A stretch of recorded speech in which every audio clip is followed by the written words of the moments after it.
Hey guys, welcome back to my channel. If you're new here, my name is Maggie and I usually upload videos on lifestyle, beauty, or fashion. So for today's video, I am actually going to be talking about Stranger Things. If you guys are Stranger Things fans, then you know that season 5 is about to come out in less than a month. And if you're anything like me, you're probably rewatching the show or rewatching seasons 1 through 4. If you don't have time for that or you don't want to, then you could just watch these recap videos that I am going to be filming for you guys so that you can catch up and you can just tune in on November 26th when season 5 comes out. Real quick, you might hear some background noise or my sister-in-law. I'm actually going to be telling her about the show because she's never actually seen it. Hi!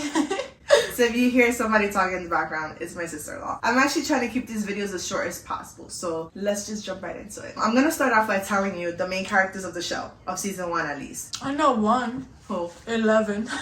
Of course. You know, she's technically the main character, but then we have like the main friend group, which they're friends before they meet her. So the 4 main ones in the friend group are Will Byers, Mike Wheeler, Lucas, and Dustin. When you hear me say a last name, it's because they always make a point to say the last name in the show. If you don't hear me say the last name, it's because you probably never hear it in the show. So don't mind me saying last names sometimes. And then they meet 11. We also have Nancy Wheeler, who's Mike's older sister, Steve Harrington, who's Nancy's boyfriend, Jonathan, who's Will Byers' older brother. We have Joyce, who's Jonathan and Will's mom. We have Karen, who's Mike's and Nancy's mom. We have Barbara, who's Nancy's friend. And then we have Jim Hopper, who's the town's sheriff. And just a quick side note, this show started in 2016. We are in 2025. So yes, the show is almost 10 years old and it's only been 4 seasons. So we are in Hawkins, Indiana. I think Hawkins is a made-up place. And then we are in 1983. The show is very nostalgic. There's a lot of like anyone who grew up in the 80s and 90s, a lot of people watch the show just for the nostalgia of it. It starts off November 6th, 1983. Will Byers, he's one of the main one from the friend group, he disappears.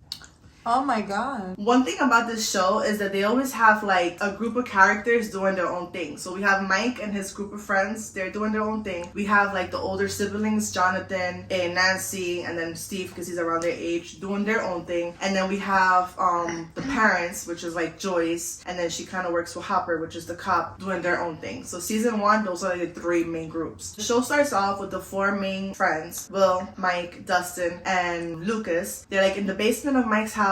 They're playing Dungeons and Dragons and they're just doing their own thing, and after they finish playing, everyone goes their own separate ways. Safe town, everyone's used to just doing their own thing. So on his way home, Will disappears. You see him like riding his bike home, kind of sees like some type of weird figure that looks like a monster, and then you find out the next day that he's gone. And we go into 11's storyline. So 11 is actually, they kind of go into like the whole MK Ultra and experimentation of kids, and she's basically in a facility. It's called Hawkins Lab, and they're testing her, they're experimenting on her, they're having her like do all these things to see what she can do. So at the same time that Will Byers disappears, she escapes. The next day, once everybody knows that Will is gone, the whole town is literally looking for him. So everyone is like, where's Will? Like, where did he go? When the friend group is looking for their friend, they actually run into 11. And then the town sheriff, which is Hopper, he's heading the investigation. He's trying to figure out what happened to Will. He's the one that Joyce, Will's mom, goes directly to, and she's like, you need to help me find my son. She actually starts having like these supernatural signs that Will is at home. So when she's at home, lights start flickering. She'll get like a phone call and she'll hear somebody breathing, and she swears that as well. So Will's mom literally starts going insane, and she's like, she knows that her son is in trouble, but she doesn't know like where he is at, and she's literally trying to communicate with him through the lights. And this is like a whole iconic scene. I don't know if you've seen like the Christmas lights on a wall with the ABC. Have you ever seen that? No. Okay, so he actually starts talking to her through the lights.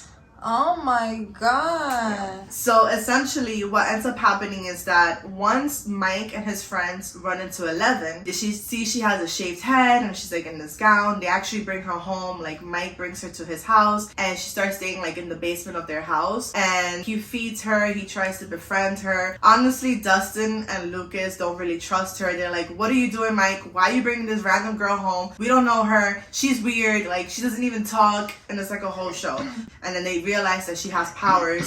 11 has telekinesis. She also has like other powers where she can kind of communicate with stuff that's not around. They kind of tap into it by showing you how she communicates with where Will is at. Eventually, she tells the friend group about the Upside Down. The Upside Down is basically Hawkins, like where they live, but she kind of explains it like they're living up here. This is the town they live in, and then the Upside Down is down here. And it looks exactly like Hawkins where they live at, but it's in a different dimension.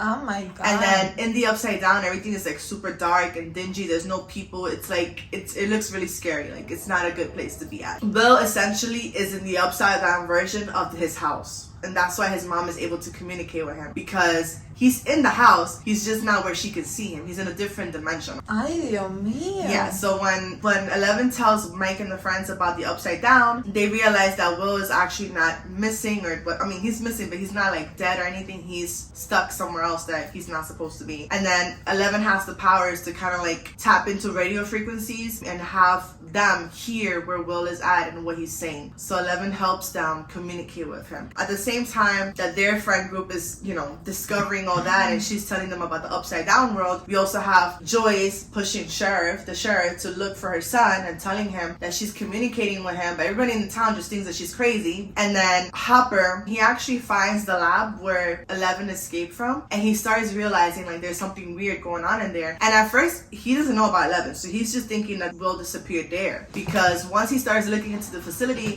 he finds out about the MK Ultra program. He realizes that they've been experimenting on kids for years, that there's kids with superpowers or whatever, but he has no idea he's actually really tapping into 11's storyline. And then we have Nancy, who's Mike's older sister. She's like the nerdy girl in school, but she's like cute. And then like the popular guy, Steve Harrington, likes her, and he's trying to like date her. So they have like their own little thing going on. And then there's this whole scene where she actually goes to hang out at his house. She brings along her friend Barbara. Her friend is also like another nerdy girl, so it's like she feels weird in being in that environment. They're like the popular boys and stuff. And he has his friends there that you could tell Steve's friends are like douchebags. They're not cool. Steve is kind of a douchebag, but by association. Like you could tell like there's a good part to him, but he's like kind of influenced by his friends. So he kind of goes along with it, but really he doesn't care about that. He wants to be with Nancy, and Nancy's like a good girl. Essentially, Nancy and Steve kind of go off to the bedroom, and she kind of tells Barbara, she's like, after they finish hanging out, she's like, you can go home, like he's gonna take me home. And Barbara's like, what are you doing, Nancy? Like, we came together, let's go, cause you're gay. She's saying, no, it's like, I'm gonna stay behind. And you can tell like there's kind of like a little, like Barbara just feels weird. Like it's a weird environment. She knows that's not Nancy's regular friend, so she's like, you're being different type of thing. So Barbara kind of feels bad, and instead of going home, she actually goes back to the pool area, but she goes back there by herself. So you see Barbara chilling by herself in the pool. Everybody's like inside the house. And then we have Jonathan, Will's older brother. He's kind of like the weird guy, like the loner in school. He ended up in the wooded area that's close to Steve's house. So he could see them like hanging out in the pool. And he actually started taking pictures of Nancy and her friends, and he started taking pictures of all of them while they were there. And there's a picture that he takes of Barbara, and you can see that she's there by herself. And he misses the part where Barbara literally disappears. Like 1 second she's there, he looks down to change the role or whatever, and by that time he looks back up, she's gone.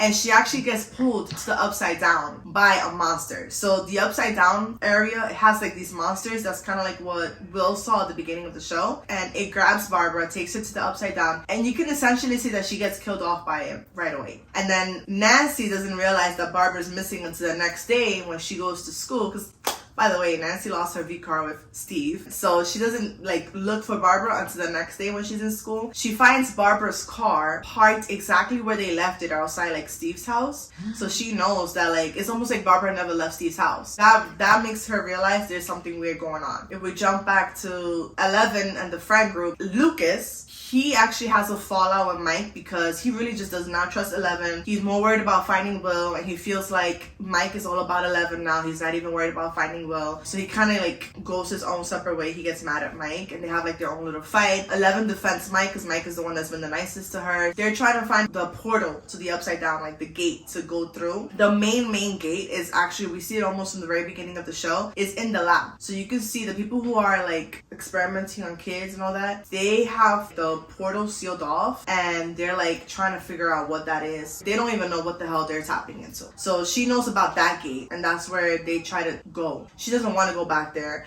and she knows it's a dangerous place, so she doesn't want them to go there either. So when Lucas realized that she's sabotaging them, he gets mad, and that's when he gets into the fight with Mike. Lucas ends up finding is the lab. Like he ends up like on the other side of the gates of the lab, and he sees, okay, this is where the gate has to be at. I think he tries to like go in or something, and then like it's super protected. There's like military people there, so he couldn't get in on his own. So he goes back to the friend group after that. And like I said, Hopper also finds it, and this is where Hopper starts to suspect like something weird is going on. Like he doesn't know what, but he starts to kind of believe Joy's story. And then somewhere in between this, like him finding that lab, they also find a body. It looks just like Will, and they drag it out of a lake. So when they drag his body out of the lake, the mom swears, she's like, that is not my son. When she goes to identify his body, she's like, let me see the birthmark that he's supposed to have on his right arm. And when they show him the right arm, he didn't have the birthmark. So even though they found a body that looked just like Will, she denied that it was Will. And she knew that it wasn't him because she was communicating with him at home. So everyone thinks she's going crazy. Even Jonathan, like her older son, he's like, Mom, you need to like But stop. that was his face? It looked like him, yeah. Oh. They never like truly show us, but you could tell that it looked like him. That was his own thing. And then Hopper, through his own investigations, he started having doubts too. So what he does, he sneaks into the morgue to look at his body. And when he looks at his body, he takes a knife and he slits it open. And it's literally like, it's not even a real human. It was like a doll stuffed with cotton. And it was made to look like him, almost like a movie set type of thing. Yeah. Like dummy. So that was not Will's body. Hopper finds out, and in the midst of him finding out, half the town already believes that's his body. The mom is in denial, but the older brother's like, Mom, like that's it. They found the body. Like he's like trying to like may have closure. Yeah, like have closure. He's like, we're gonna have a funeral. You're gonna attend. Like stop acting insane, basically. So they have a funeral for it, and she knows it's not his body. By the time Hopper sees that it's not a real person, by the time he gets to her to tell her that, they've already had the funeral. There's like a whole altercation with like Jonathan, Steve Harrington, and Nancy and her friend group, because Steve realizes that Jonathan was taking pictures of them when they were in their pool party. So he was pissed. He was like, what the fuck, you weirdo, why are you taking pictures of us, like blah blah. So he takes the camera, he breaks it, he takes the pictures, he rips up the pictures. You can tell Nancy kind of feels bad for him. Like she knows what he did was wrong, but at the same time she feels bad for him because he's like kind of almost being bullied. So she like helps him pick up the pictures, and she kind of apologizes for Steve. The pictures that has Barbara in it, she takes it, like the ones that are cut up with Barbara, she takes it and she keeps it. And then once she takes a closer look at it, she realizes that Jonathan actually captured the monster in the picture. When it was right behind Barbara. So like it wasn't like a super clear image, but it looked like something weird. So this makes her go back to Steve's house. She's like looking in the wooded area where Jonathan was taking the picture from. Is she okay? She's like Nancy Drew, literally. Like, so she's looking through the woods and she sees something. And the way that she describes it is like this faceless person. So almost looks human, but it's like faceless. And then this is the same description, by the way, that Joyce was giving. So Joyce, in her communications with Will, she actually reaches a point where the walls in her house kind of like separate, and she could see Will. He's like, mommy, like asking for help. And she's like, oh, like she sees him, but she's seeing him on the upside down. Almost like a portal opened up, like a gate. And he's like screaming for her. She sees him and he's telling her like, I'm being basically like, he's scared, he's being chased by something. And she's like, hi. She tells him to hide because he hears the monster coming, and she tells him, hide, I'm gonna find you, I'm coming for you. And then it closes back up. And by the way, guys, let me stop saying monster. So the kids, the main friend group, they refer to these monsters as Demogorgons. And the reason why they call them Demogorgons is the game that they used to play in Dungeons and Dragons. They have monsters in there called Demogorgons. When they receive the description of what the monsters look like, they start calling them Demogorgons. So Nancy saw a Demogorgon. Joyce, she saw a Demogorgon. And then when Nancy sees the picture and she sees the thing behind Barbara, she goes to Jonathan. She tells him like, I seen this, like, and she describes it the same way that his mom had described it. So that's how he knows that it's not only it's real, but like people have seen it. So finally his mom is not crazy. Finally makes sense, and he finally could talk to his mom. Right. So it comes to a point where Joyce, the mom, Hopper, the cop, the 4 kids, Jonathan, Nancy, they all get together and they basically bring all of their stories together. And that's when they realize the monsters are the Demogorgons. They realize that the world they've been seeing is the upside down, and it was actually 11. And Joyce talks to her and she tells her like, oh, can you help me communicate with Will? Because they tell her that they communicated with Will and she wants to communicate too. So they do like this whole thing where 11 essentially has to be like in this big thing of water, and it has to be filled with salt so that she could float. And when she's in the water floating in complete darkness, she can literally telepathically like astral project. She can astral project into the upside down. By the way, when they were doing that whole pool thing, they broke into the school while it was closed. Hopper's like, I'm gonna go get Will. And Joyce is like, I'm going with you. I'm getting my son. He's like, no, you should stay here. And she's like, no, I have to go. So they leave the kids behind in the school. They're like, stay here because the bad people are still looking for 11. So they're like, this is the best place to hide. They both go, and then the kids stay behind. And then while they go to do that, Nancy and Jonathan, they've already tag team. They know that the monster exists, Demogorgon, and they want to kill it. They set up a whole trap for it in Jonathan's house because the mom already had everything set up with the lights. So they actually know where in the upside down the monster is at because of where the lights are flickering. So they set like a whole trap. They buy like guns, they buy bear trap to trap the thing to kill it. They set up all these traps. They actually cut themselves and bleed so that to attract the monster, and it literally comes. First of all, there's a whole thing with this bat in the show where it's like filled with nails, and Steve Harrington, he's known for carrying the bat around, and he's always like using it in the later seasons. The origin story with Jonathan was the one that created the bat, but when he tried to use it on the monster, like he got knocked on his ass. And the only reason why they were even able to defeat the Demogorgon is because Steve Harrington appears at the house. Nancy starts hanging out with Jonathan because she realizes that he has clues towards the monster, and he's the only one that actually believes about it eventually. She wants to know about her best friend. So they're doing their own thing, and then Steve gets jealous because he sees that she's hanging out a lot with him, and there's like a whole scene where Nancy ends up in the upside down while she was searching for Jonathan, and she gets traumatized. Like she goes into the upside down, she sees the Demogorgon, he goes after her, she gets pulled back into the real world. She actually survives the monster trying to go after her because Jonathan was with her, and she's traumatized. So she goes home with Jonathan, and she's like, can you sleep over like just in the floor of my room? And essentially Steve, who's used to like sneaking up to her bedroom through her window, when he tries to sneak up, he sees Jonathan in her bedroom, and he gets mad and jealous, and he thinks that basically she's cheating and she's sleeping with Jonathan too. But then Steve kind of like shames her, like calls her a whore, and his friends literally write Nancy is a whore, que si okay, like in a movie theater announcement. So it's like a whole big thing, and then he kind of feels bad about it later on. So when he's looking for her, he sees that she's in Jonathan's house, and he's like, what the hell are you doing here? Like, que si okay? And they're literally in the middle of trying to kill the monster. So he comes into the house, Jonathan's with a bat, she's like with a gun, and he's like, what are you guys doing? And then he sees a monster appear, and he's like, what the fuck? You can hear like he's like, no, I'm out of here. And then he comes back because he's like, wait, nah, I'm not gonna leave my girl there, like I'm coming back. He comes back into the house, and Jonathan is knocked on his ass because he tries to use the bat, but he gets knocked out by the monster, and Nancy gets a few shots in, but then obviously that doesn't kill the monster. But when Steve comes back into the house, he sees the bat on the floor, he grabs the bat, and he starts swinging at the monster. He's like literally hitting the monster. So once Steve gets the monster on the floor, they had set up like a whole, like they had put gas on the floor so they could put a lighter on the floor, and where the monster was thrown at, the fire went onto him. So they essentially set the Demogorgon on fire, and that's how they kill it.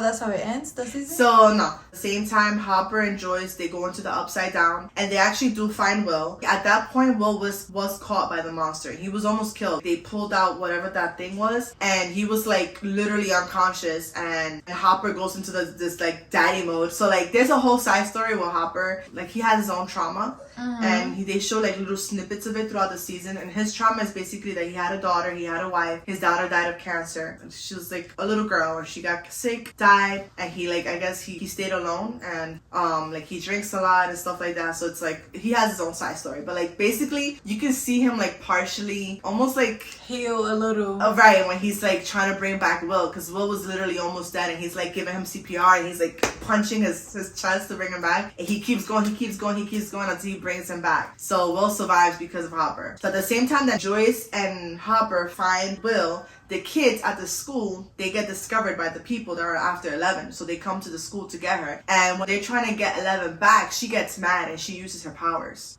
So while she's being kidnapped by them, she uses her powers against them to escape them. But then a Demogorgon comes. When the Demogorgon goes after the kids and 11, she essentially opens up a portal, and it almost looks like she goes through the portal with the Demogorgon. So she gets rid of the Demogorgon, and the kids stay behind. And then they don't have to worry about the people because they got killed off by So they just have to leave that place. So they're just like at the school, and So- 11 kind of disappears. So we don't know what happened to 11 now. So at the end of the season, we don't know what happens to 11. She kind of just disappeared with the Demogorgon. Joyce gets her son back. Will, like, he gets brought back, and like they show him going back to school like normal. They probably made up like a whole story of how he can come back, and he was actually not dead. He's alive. The way the show ends, it's like the very last scene. It's one, they show Will going to the bathroom, and he kind of like coughs. Like a slug comes out of him, and it goes down the drain in the bathroom. He kind of just like doesn't tell people about it. Like you could tell he's just like hides it or something. And then we also see Hopper. He goes into the woods and he leaves food behind. And you kind of speculate that it's left behind for 11. Because 11, one of the things she's mostly known for is loving waffles. Because that's one of the first foods that Mike feeds her when she's staying in his house. Almost like calling her. Calling her to come back. Yeah.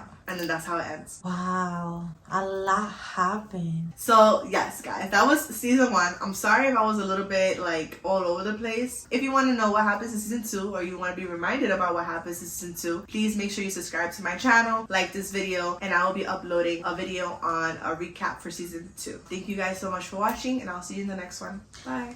I want to know what happened in season 2. Bye.